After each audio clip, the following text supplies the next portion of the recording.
How confident are you in the 2026 Toyota Sequoia? Is it really worth the price tag? Before we go any further, let's take a moment to look back. What are some common complaints from Sequoia owners from previous models and years? And more importantly, do those issues matter to you? We'll walk you through the top complaints from users from previous models. What Toyota has, or hasn't, done to fix them in the 2026 version. And how that should impact your decision. Because when you're taking a test drive, you want to know the details to look for, not just what looks good, but what's changed under the hood, what needs to be improved, and whether the Sequoia lives up to its reputation in the real world. Let's break it all down, so you can be confident and informed before you make your decision. The Toyota Sequoia was completely redesigned in 2023, entering its third generation with bold styling, a hybrid-only powertrain, and advanced tech. But like many new generation vehicles, the early years weren't perfect. Some owners voiced concerns, and now, going into 2026, the big question is, let's take a look at some of the most common complaints and why they matter for the 2026 Sequoia. 1. Rough ride quality. You know one of the biggest complaints about the Toyota Sequoia in recent years? Rough ride quality. Yeah, especially on trims with those big 20 or 22-inch wheels.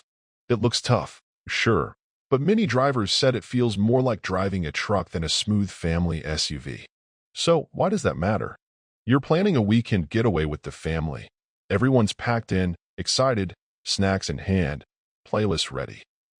But 10 minutes into the drive, your kids in the back are already asking, "Are we there yet?" Not because they're bored, but because every bump in the road feels like a mini earthquake. You hit a pothole, the whole cabin jolts. You drive over uneven pavement, and it vibrates through the seats like you're riding a wagon on cobblestones. Suddenly, that cool-looking SUV doesn't feel so premium anymore. And for the price you're paying, you kinda expect comfort, right? That's why this complaint matters. If Toyota didn't improve the suspension tuning for 2026, that same harsh ride could still be there. And if you're buying this as a family SUV, not an off-road rig, you'll definitely feel the difference. So when you test drive the 2026 Sequoia, pay attention to how it handles normal roads, not just how it looks. Because comfort? It's something you'll notice every single day. 2. Throttle lag and power delivery issues. On paper, Toyota's hybrid V6 sounds great. Tons of torque, great towing numbers. But in real life, some drivers say it's slow to respond, especially in stop-and-go traffic. Others describe it as kinda jerky. So why does that matter? You're pulling out of a parking lot, turning into a busy street. You press the gas, expecting a smooth pull. But instead, there's this awkward pause, like the car's thinking about it. Then suddenly, boom, it kicks in harder than expected. Your coffee spills, your passenger flinches, and you're left wondering, what just happened? In a smaller car, that's annoying. But in a big SUV like the Sequoia, that hesitation can feel unpredictable and even unsafe, especially with kids in the back or when towing something heavy. It's like trying to dance with a partner who's always a half-second behind the beat. It throws off your rhythm, and it's not fun. That's why this matters. If Toyota hasn't fine-tuned the hybrid system for the 2026 model, this issue could still make daily city driving feel frustrating, instead of smooth and confident like you'd expect in a vehicle this size and price. So when you're test driving the 2026 Sequoia, don't just floor it on the highway. Try a few low-speed turns, gentle starts, and tight traffic situations. Because how it responds there tells you whether Toyota fixed it, or if the lag is still hanging around. 3. Limited cargo space behind the third row. Yeah, you'd think with a vehicle this big, you'd have room for everything, right? But nope. Because of the high load floor and a third row that doesn't fold flat, the trunk space feels surprisingly tight. So why does that matter? Okay, imagine this. You've just picked up your kids from school, grabbed groceries, and now you're trying to load up a stroller and a few travel bags for the weekend. You open the back of your full-size SUV, expecting plenty of room, but instead, you're playing real-life Tetris. You're stacking milk on top of backpacks, shoving shoes into side pockets, slamming the hatch and praying it latches. Meanwhile, your neighbor in a mid-size SUV is loading up twice as much stuff, no problem. It's frustrating, because you're driving a big SUV, but it's acting like a compact crossover when it comes to storage. That's why this complaint really matters. It's not just about space, it's about convenience, especially for families, road trips, or everyday errands. And here's the thing, this isn't a software update fix. It's a design limitation. Unless Toyota reworks the layout in a future redesign, it's likely the 2026 Toyota Sequoia will have the same issue. So if cargo flexibility is a priority for you, take a close look at that third-row setup during your test drive. Because in this SUV, big on the outside doesn't always mean big on the inside.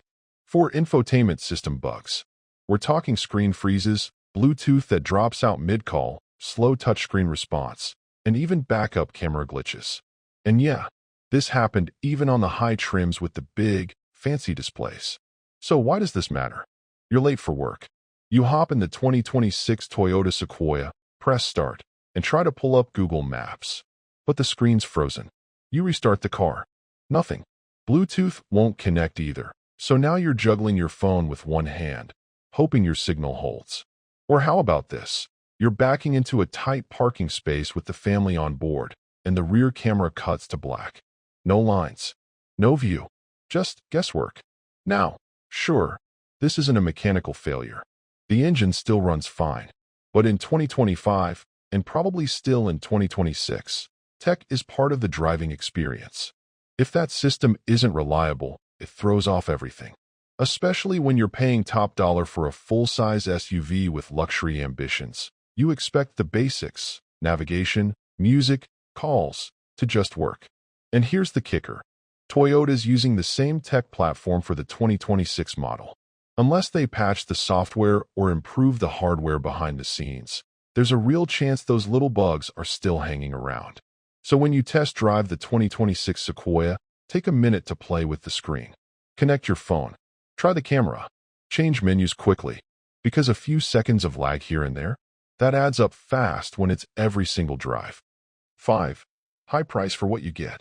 Some buyers feel like they're paying a premium for a big SUV, but don't always get the luxury or features they expect, especially when you compare it to other full-size SUVs out there. So why does that matter? Imagine you're shopping for a new phone. You see a model that costs a lot, it looks nice, has a big screen, but then you find out it doesn't have the camera quality or battery life that other phones at the same price offer. You start to wonder, am I paying more just for the brand name? That's exactly how some Sequoia buyers feel. They're dropping serious cash, expecting a top-tier experience, but sometimes it doesn't quite match the price. And here's the thing. The 2026 Sequoia is likely to stay in that same price range. So before you buy, ask yourself, are the looks and badge enough? Or do you want features and comfort that really justify what you pay? Because paying a high price isn't a problem. Not getting enough value for it? That's what gets frustrating. Final thought. Looking back at complaints from previous generations, Toyota's average responsiveness to fixing issues is about 60 to 70%. What that means is, some problems get sorted out, but some stick around. So when you're test driving the 2026 Toyota Sequoia, keep in mind which complaints have been carried over from past models. Think of it like a checklist for yourself. What can you live with, and what might be a deal breaker? Knowing this ahead of time helps you make a smarter choice, so you're not surprised later. Because at the end of the day, it's about finding the right fit for your needs.